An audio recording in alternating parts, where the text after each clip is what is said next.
আসসালামু আলাইকুম। প্রচুর কুয়াশা চারপাশে আমরা দেখতে পাচ্ছি।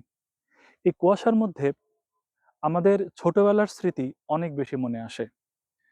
ছোটবেলায় আমরা ভাই-বোনেরা এই কুয়াশার খোলা প্রান্তরে ফসলের মাঠে উদাম পায়ে দৌড়ে, দৌড়ে ঘুরে বেড়াতাম।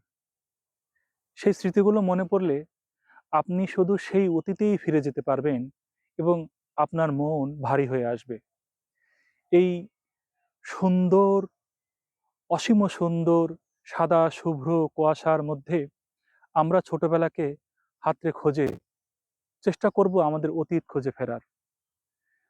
জানি অনেকেই এই কুয়াশাচ্ছন্ন ফসলের মাঠে ঘুরে বেড়াতে খুবই মনে চায়। কিন্তু হয়তো আপনি সময় পাচ্ছেন না। আপনার জন্য দোয়া রইল। একদিন ছুটে আসুন ফসলের মাঠের প্রান্তরে, খালি পায়ে হেঁটে বেড়ান কুয়াশার এই মরুভূমিতে।